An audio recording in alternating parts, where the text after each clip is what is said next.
ሰላም ውድ የቻናላችን ተከታታዮች በዛሬው ፕሮግራሜ ደግሞ ዳይማ ሆፕ ሪል በሾላ ገበያ አቅራቢያ ወይም ደግሞ አዲሱ ቤተ መንግስት ፊት ለፊት እያስገነባ ያለውን እጅግ በጣም ቅንጡና ሌግዘሪ አፓርትመንት ማሳያችሁናል። ፕሮግረስ ሌብሉን ማለት ነው። ይሄ ፕሮግረስ ሌብል እንግዲህ በሁለት ወር ውስጥ ነው አሁን 11ኛ ፎቅ ላይ ያደረስ ነው ማለት ነው። በዚህ በሁለት ወር ውስጥ 11ኛ ፎቅ ላይ ደርሰናል። G+16 ነው ጠቅላላ ህንጻው ማለት ነው። ከግራውንድ እስከ ሶስተኛ ደግሞ የንግድ ሱቆች ይኖሩታል። ከዛ በኋላ አራተኛ ላይ ደግሞ ላይብራሪ ይሆናል ማለት ነው። ከ5 እስከ 16 ደግሞ መኖሪያ ቤት አፓርትመንቶችን ከባለ 1 መኝታ እስከ ባለ 4 መኝታ ድረስ በዚህ ፕሮግረስ ሌቭል ላይ በሽያጭ ላይ ያለን ማለት ነው። ዳይማ ሆፕ ሪል በሾላ አካባቢ ይሄ ሁለተኛው ሳይቱ ነው የሚሆነው።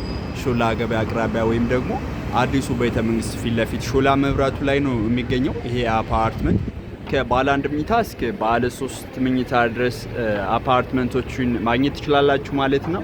እንደምታውቁት የንግድ እንቅስቃሴው ሞቅ ያለ ነው፣ የሾላ አካባቢ ማለት ነው።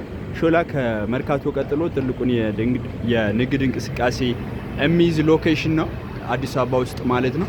የንግድ እንቅስቃሴ በሚበዛበት ሎኬሽን ደግሞ የንግድ ሱቆቹ ከ12.6 ካሬ ጀምራችሁ የግላችሁ ብታደርጉ ይሄ ሬንት ቫልዩ ወይም ደግሞ ሪተርን ቫልዩ ቀላል የሚባል አይደለም ማለት ነው። ስለዚህ ከግራውንድ እስከ ሶስተኛ ፍሎር ላይ የንግድ ሱቆቹን ጠቅላላ ዋጋቸው እስከ 2,500,000 የሆነ ቅድመ ክፍያ ደግሞ 378,000 ብር ድረስ የንግድ ሱቆቹን 12.6 ካሬ ድረስ የግላችሁ ማድረግ ትችላላችሁ ማለት ነው።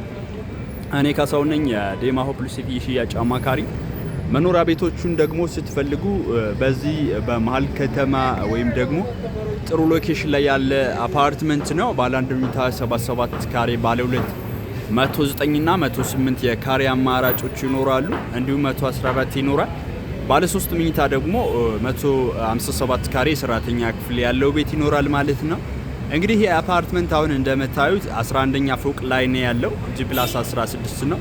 ከተወሰነ ወር በኋላ ሙሉ በሙሉ ስትራክቸር ምንጨርስ ይሆናል ማለት ነው። ከዛ ደግሞ የፊኒሺንግ ስራ ምንሰራ ይሆናል ማለት ነው። በአንድ አመት ባልበለጠ ጊዜ ውስጥ ገንብተን የምናስረክባቸው አፓርትመንት ነው። እንግዲህ ዳይማ ሆፕ ሪል አፓርትመንቶቹን በጥራትና በፍጥነት በመገንባት ከተማው ላይ ስም ያተረፈ ድርጅት ነው። እዚህ አፓርትመንት ላይ ቤቶቹን ብትገዙ ባለ 1 መኝታ፣ ባለ 2፣ ባለ 3 መኝታ ቤቶች አሉ። በ15% ቅድመ ክፍያ ብቻ በካሬ 130,000 ብር ነው እየሸጥን ያለ ነው። እኔ ካሳሁን ነኝ። ስለነዚህ አፓርትመንቶችና የንግድ ሱቆች በሾላ ገበያ አቅራቢያ መረጃ ስትፈልጉ ዋትስአፕ ላይ ኮንታክት ብታደርጉኝ ፍሎር ፕላን፣ ፕራይስ ሊስት እና እንዲሁም ፕሮግረስ ሌብላቸውን አታች ማድረግላችሁናል ማለት ነው። ታዲያ የንግድ ሱቆቹን ከ12 ካሬ ጀምራችሁና መኖሪያ ቤት ደግሞ ከባለ 1 መኝታ ጀምራችሁ በዚህ ፕሮግረስ ሌብል ወይም ደግሞ በሁለት ወር ውስጥ እዚህ የደረሰ ተገንብቶ እዚህ የደረሰ አፓርትመንት በሾላ ገበያ አቅራቢያ ወይም ደግሞ በሾላ የሚገኘውን የዳይማ ሆፕ ሪል መኖሪያ ቤትና የንግድ ሱቆቹን በጋራ የያዘ የህንፃ መረጃ ሰጠዋችሁ በዛሬው ፕሮግራሜ ማለት ነው። እንግዲህ ይሄ አፓርትመንት እንደነገርኳችሁ በሁለት ወር ጊዜ ውስጥ ነው እዚህ ተገንብቶ እዚህ የደረሰው ማለት ነው። እናንተም እዚህ ጋር አፓርትመንት ቢኖራችሁ የንግድ ሱቅ ቢኖራችሁ እንደምታዩት የንግድ እንቅስቃሴው ወይም ደግሞ መሀል አስፓልት ዳር ያለ አፓርትመንት ነው የሚሆነው። ዋትስአፕ ላይ ኮንታክት ብታደርጉኝ ሙሉ መረጃ ሰጣችሁናል ማለት ነው። በሌላ ቪዲዮ እስክንገናኝ ሰላም።